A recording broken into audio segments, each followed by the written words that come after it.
8.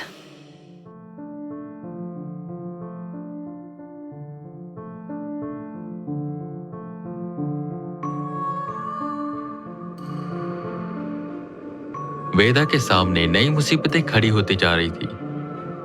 उनके पास बस अब एक हफ्ते का वक्त था।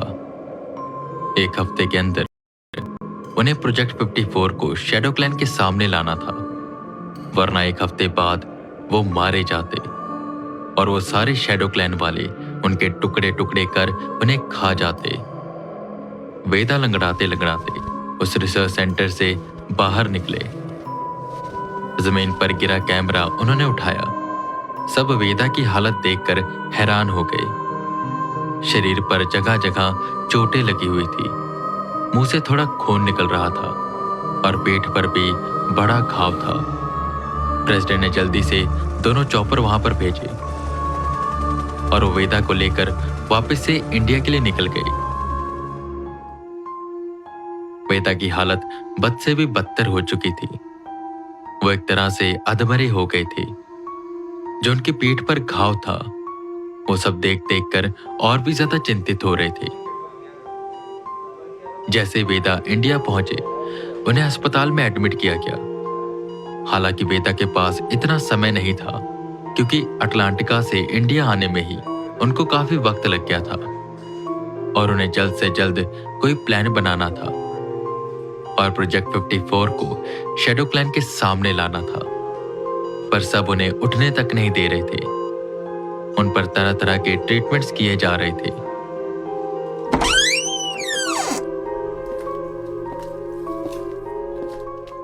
डॉक्टर, क्या हुआ? एजेंट भी ठीक तो है ना? प्रेसिडेंट ने पूछा, जो बाहर खड़े हुए थे, और बाहर बाकी भी लोग बैठे हुए थे। डॉक्टर पेपर को उलटते पलटते हुए कहते हैं, देखिए, मामला बहुत सीरियस है। काफी ब्लड लॉस हो चुका है और रीढ़ की हड्डी पर भी काफी चोटें आई हैं और एक लात तो मुझे लग रहा है कि काटनी पड़ेगी। इतने ज्यादा जख्म और ब्लड लॉस होने के बाद भी वो इंसान जिंदा कैसे है? और आखिर ये हाल उसका किया किसने? मैं तो बिल्कुल हैरान हूं कि इस हालत में अगर कोई और इंसान होता तो अब तक मर जाता। पर ये सुन सारे लोग डर गए। प्रेसिडेंट भी बहुत परेशान हुए। इन सब चीजों के बीच वो एक चीज भूल गए। रागा, गोस्ट ईटर आरजी। रागा मिसिंग था। हालांकि ये मामला ही ऐसा था कि उनके दिमाग में रागा की कोई बात आ नहीं रही थी, क्योंकि वेदा यहां जिंदगी और मौत के बीच में झूल रहे थे। डॉक्टर, क्या हम एजेंट बी से मिल सकते हैं? इतनी देर में आईसीयू का दरवाजा खुला और सब लोग हैरान हो गए। उसके अंदर से एजेंट बी यानी वेदा बिल्कुल हष्ट पुष्ट बाहर आए। ना तो पैरों में चोट, ना मुंह पर कोई चोट का निशान, और देखने में ऐसा लग रहा था कि उन्हें तो कुछ हुआ ही नहीं है। वो तो बिल्कुल हट्टे कट्टे हैं। जैसा डॉक्टर ने कहा था, यहां पर बिल्कुल उसका उल्टा दिखाई दे रहा था। डॉक्टर का कहना था कि वेदा बचेंगे नहीं, पर सबको यहां पर वेदा पहले से ज्यादा और भी हेल्दी दिखाई दे रहे थे। एजेंट केपी उठे और उन्होंने डॉक्टर से पूछा, डॉक्टर, ये क्या है? अभी आप तो कह रहे थे उनकी हालत ऐसी है कि वो उठ तक नहीं सकते, उनका एक पैर काटना पड़ेगा, और ये देखिए, ये तो ऐसे आ रहे हैं कि जैसे सोकर उठे हो। जिस पर डॉक्टर उन कागज को देखते हैं और वेदा की ओर देखते हैं, फिर उन कागजों को जमीन पर फेंक देते हैं। ये कैसे हो सकता है? ये इनकी रिपोर्ट गई भाड़ में। मैंने मेरे 23 साल के करियर में ऐसा पेशेंट ना तो कभी देखा और ना किसी ऐसे पेशेंट के बारे में सुना। ये असंभव है। वेदा मुस्कुराते हुए डॉक्टर के कंधे पर हाथ रखते हैं और धीरे से कहते हैं, सुनिए डॉक्टर, ना तो कभी आपने देखा था और ना सुना था, और ना कभी अब आप देख पाओगे और ना सुन पाओगे, क्योंकि पूरी दुनिया में बस एक ही वेदा है और वो मैं हूं। इतना बोल वेदा आगे बढ़े। एजेंट भी, ये क्या हुआ तुम्हें? अभी तुम्हारी हालत इतनी खराब थी और एकदम से तुम ठीक कैसे हो गए? क्या चमत्कार किया तुमने? प्रेसिडेंट ने पूछा, जिस पर वेदा थोड़ा फ्लैशबैक में चले गए। जब वो अंदर लेटे हुए थे तो उठने के काबिल नहीं थे कि तभी अचानक से एक शैडो उनके सामने आई और उसमें से एक शैडो क्लैन का मेंबर निकला, जिसने वेदा को एक घोल जैसी कोई चीज दी। ये महाराज ने दिया है, इसे तुम्हारी सारी चोटें भर जाएंगी और तुम ठीक हो जाओगे। और हाँ, मैं अब से तुम्हारी परछाई में रहूंगा और देखूंगा कि तुम क्या करते हो। जिसे वेदा ने जैसे ही पिया तो तुरंत उनकी चोटें भर गई और वो बिल्कुल पहले जैसे हो गए। वेदा इस तरह पूरे ठीक हो गए। एजेंट भी, कहां खो गए? अरे यार, तुम तो बिल्कुल ठीक लग रहे हो। आखिर हुआ क्या ऐसा, कुछ बताओ तो। और वहां शैडो क्लैन से क्या बात हुई थी तुम्हारी? जिस पर वेदा कहते हैं, बस ऐसा समझिए कि भगवान की इस नादान बालक पर असीम कृपा है। खैर, इन सब का वक्त नहीं है।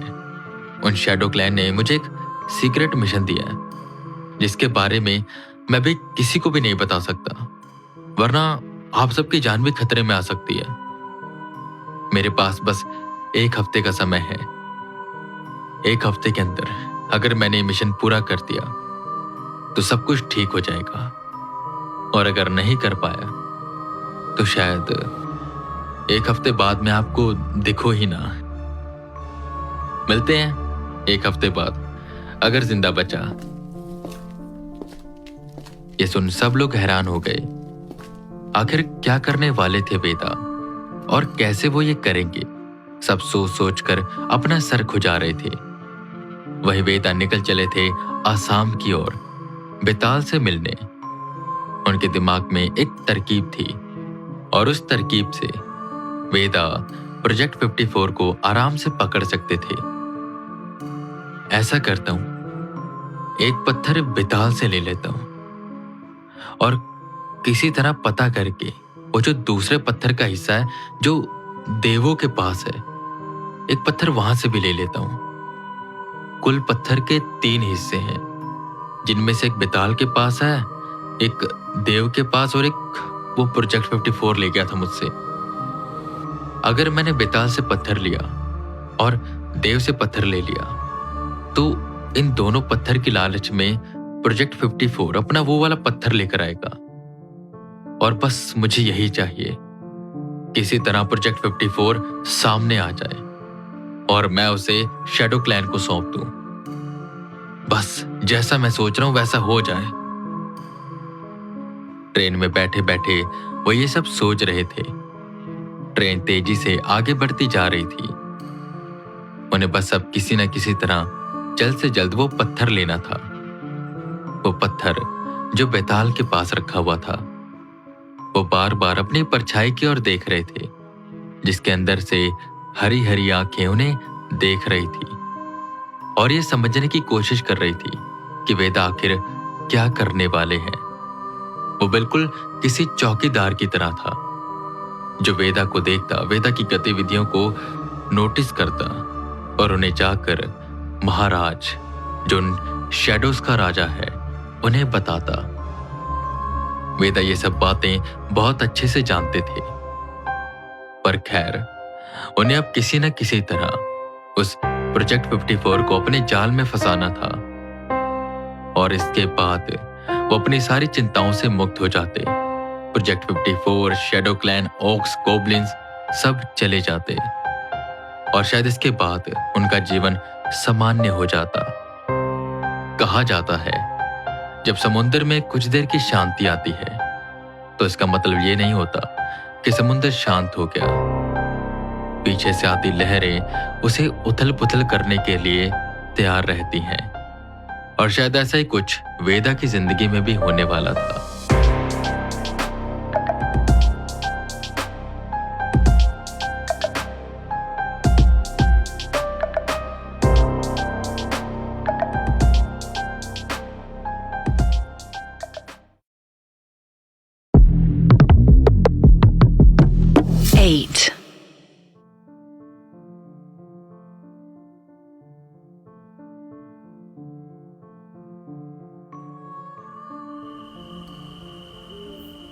चारों तरफ पेड़ ही पेड़ थे।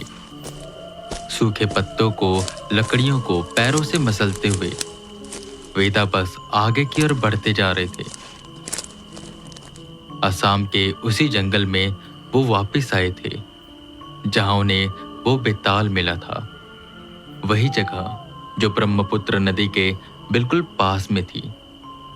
सांझ हो चली थी और आज ठीक उस दिन जैसे वेदा को बेताल की एनर्जी उस गुफा के पास से आ रही थी। वेदा अब बेताल की सारी चालाकियां समझ चुके थे। वो तेजी से उस गुफा की ओर बढ़ने लगे कि एकदम से वेदा के कंधे पर भार आया। उनके कंधे पर बेताल आकर बैठ गया था। आप तो उस दिन कह रहे थे कि आप वो वाले बेताल नहीं हो जो विक्रम बेताल में थे, तो आज अब मेरी पीठ पर कैसे बैठ गए? जिस पर एक थप्पड़ बेताल ने वेदा को मारा। तुझे कितनी बार समझाया है, बेताल के आगे जी लगाया करो। बेताल जी। और क्या कहा? मैं वो बेताल नहीं हूं। तो तूने सच कहा। मैं वो बेताल बन भी नहीं सकता। वो हमसे बहुत ज्यादा ताकतवर थे और हर कोई उनके जैसा बनना चाहता है। मतलब हम बेताल। वैसे मैं तेरी पीठ पर नहीं बैठा हूं, तेरे कंधे पर बैठा हूं। मैं पहले ही समझ गया था कि तू यहां पर आ चुका है। बता, कैसे आना हुआ तेरा? या फिर तुझे उस पिशाच राज ने भेजा है किसी मदद के लिए? बेताल अभी इतना बोलकर हटा ही था कि दूर से पिशाचों की आवाज आने लगी। ये क्या? ये पिशाच यहां पर क्यों आ रहे? लगता है आपने पिशाच राज के बारे में उल्टा सीधा बोला, तो उस वजह से उनके पिशाच नाराज हो गए और वो अब हम पर हमला कर रहे हैं। वेदा ने अपना सर बचाते हुए कहा, क्योंकि वह पिशाच इधर उधर उड़ रहे थे और घूम रहे थे कि एकदम से सामने पिशाच राज आ गए। अरे पिशाच राज, आप यहां पर? मतलब एक झटके से सीधा हिमाचल से यहां आसाम? जिस पर पिशाच राज आगे आए और बोले, पाताल लोक में ये दूरियां, ये समय का नियम नहीं लगता। वैसे ये बेताल मेरे बारे में कुछ बोल रहा था क्या? जिस पर वो बेताल एकदम से वेदा के कंधों से कूदा और बगल के पेड़ पर उल्टा जाकर लटक गया। ना ना पिशाच राज, मैं क्यों बोलूंगा? मैं तो बस इस बेचारे बच्चे से पूछ रहा था जो यहां पर भटक रहा है। जैसे पिछली बार ये मेरी तलाश करते हुए आया था, क्योंकि तुमने इसे कोई काम दिया था ना, तो बस वैसे मैं पूछ रहा था, क्या फिर से पिशाच राज ने तुम्हें कोई काम दिया है? जिस पर हंसते हुए पिशाच राज ने हाथ ऊपर किया और एकदम से वहां की उतनी धरती फटी और वो सब नीचे आ गए। नीचे पाताल में वेदा जमीन पर गिरे और बेताल हवा में उड़ने लगा।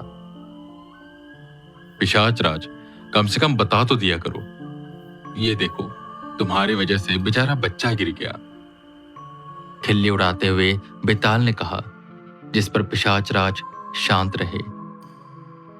पिशाच राज, यहां पर कोई है, कोई दुष्ट शक्ति हमारे बिल्कुल आसपास। ये इस दुनिया की नहीं है। वेदांत, बचकर रहना। बेताल ने कहा, जिस पर वेदा खड़े होते हुए कहते हैं, अरे डरिए मत, ये मेरी परछाई में छुपा हुआ है। ये शैडो क्लैन का एक मेंबर है जो मेरे पर नजर रखता है कि मैं कहां जा रहा हूं, क्या कर रहा हूं, और उसके बारे में जाकर इनके महाराज को बताता है।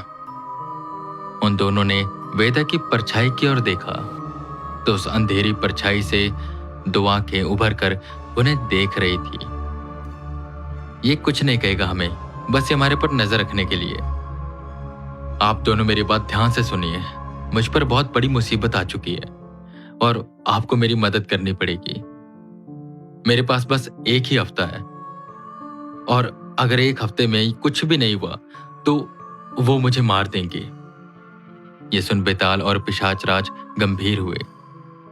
सही कह रहा वेदांत। जब मैं इसके कंधे पर बैठा था तो इसके अंदर से कुछ अजीब सी गर्माहट आ रही थी, कुछ ऐसा जिसके खून में दौड़ रहा है, कुछ अजीब सा। खैर वेदांत, तुम बताओ क्या हुआ ऐसा?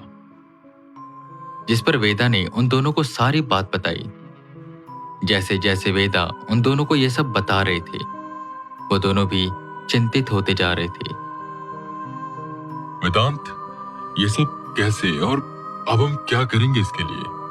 क्या तुम्हारे दिमाग में कोई तरकीब है? क्योंकि वो ताकत जिसके अंदर वो जो भी उनका तरल पदार्थ है, हम नहीं जानते वो कहां पर है। और हमारे पास बस एक ही हफ्ता है, एक हफ्ता भी नहीं, बस कुछ दिन ही बचे हैं, क्योंकि तुमने यहां पर आते आते ही 3 दिन लगा दिए। जिस पर वो शैडो एकदम से बाहर आई और बोली, आपके पास एक हफ्ता ही है।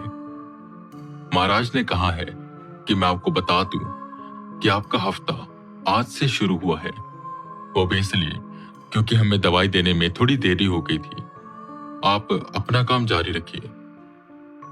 इतना बोल वो वापस से उसी परछाई में चली गई। बस ठीक है, हमारे पास हफ्ता है और मैंने एक प्लान बनाया है जो अगर काम कर गया तो वो प्रोजेक्ट 54 हमारे चंगुल में फंस जाएगा, वो भी बड़े आराम से। सुनो, उस तिलस्मी पत्थर के 3 हिस्से हुए थे। एक हिस्सा उस प्रोजेक्ट 54 के पास है, एक हमारे पास है और एक किसी देवता के पास है, जैसा पिशाच राज ने बताया। अगर हम इस पत्थर और उस देवता के पत्थर को मिला दें तो वो तीसरा पत्थर का भाग अपने आप हमारी लोकेशन बताने लगेगा, जिससे प्रोजेक्ट 54 भागते भागते हमारे पास आएगा और हम उसे शैडो क्लैन के हवाले कर देंगे। बेताल और पिशाच राज बस एक दूसरे के मुंह की ओर देख रहे थे।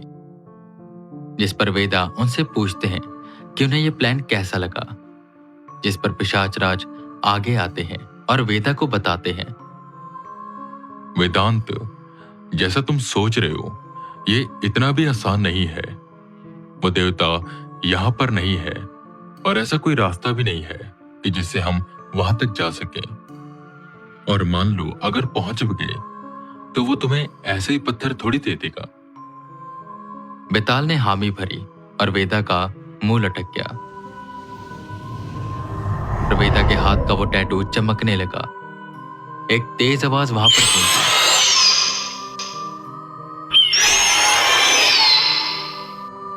लगता है वो आ गया। पिशाच राज ने बेताल से कहा।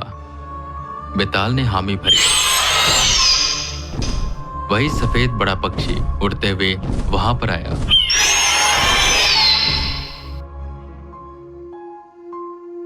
कैसे हैं आप? बड़े दिनों बाद मुलाकात हुई।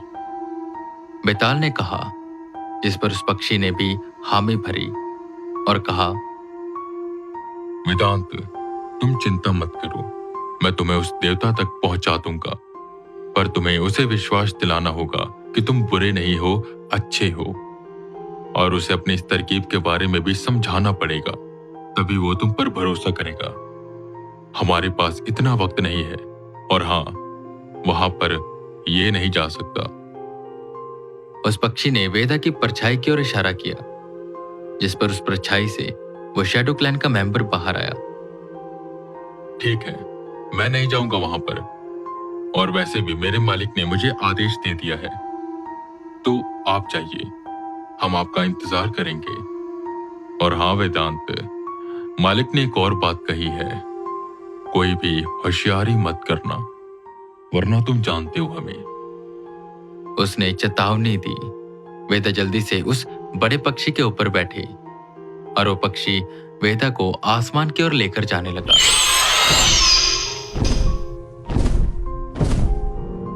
तेजी से उड़ते उड़ते वो वेदा को बस ऊपर की ओर लेकर जा रहा था। ऐसा लग रहा था कि वो स्पेस में जाने वाले हैं। पर जैसे ही उन्होंने कुछ बादल पार किए कि एकदम से वेदा की आंखें हल्की हुई और दूसरे ही पल वो एक सुंदर से महल के सामने खड़े हो गए।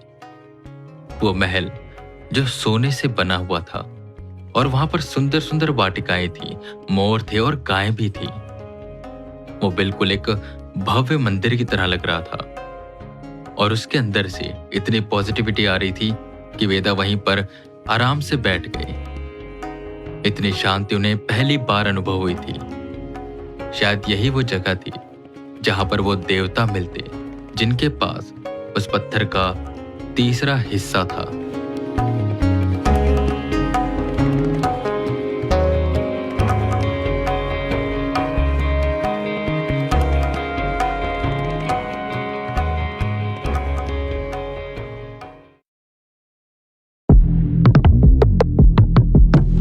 Eight.